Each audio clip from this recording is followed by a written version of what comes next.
Hello बच्चों, let's take a given question. The question says a constant force acting on a body of mass 5 kg change its speed from 5 meter per second to 10 meter per second in 10 seconds without changing the direction of motion.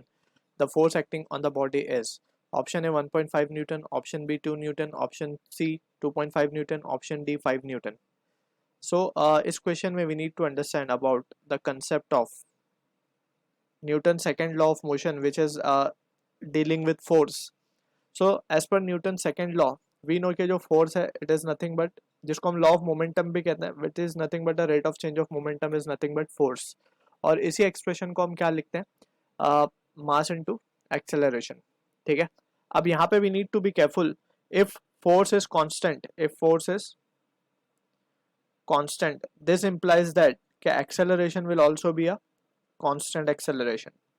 And अगर acceleration constant है, अगर acceleration is constant, that means for constant acceleration equation of motion can be applied, which is तीन equation of motion हमने पढ़े, that is v equals to u plus at, s equals to ut plus half at square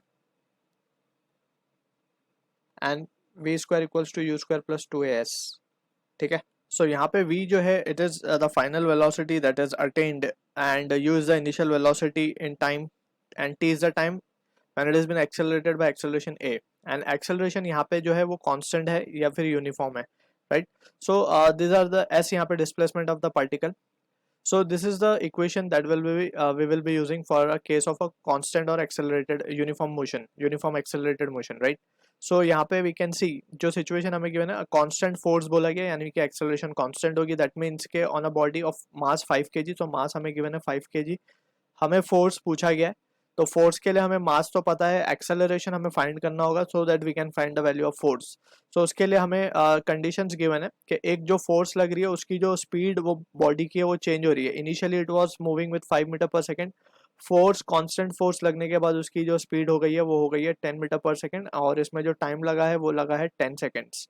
ठीक है. तो first equation को अगर हम ध्यान से देखें, v equals to u plus at, so अगर हम ये अप्लाई कर दें यहाँ पे तो एक ही वैल्यू क्या हो जाएगी, v minus you upon T. अब v है हमारे पास 10, u है 5, ये है 10, तो ये हो जाएगा 5/10 यानी कि 1/2 मीटर पर सेकेंड स्क्वायर. तो ये हमें मिल गया acceleration.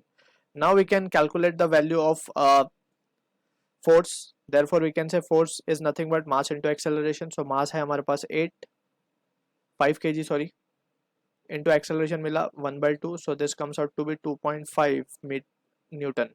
So this is the answer to the question जो कि मैच हो रहा है ऑप्शन सी के साथ. I hope you understood the solution. All the best.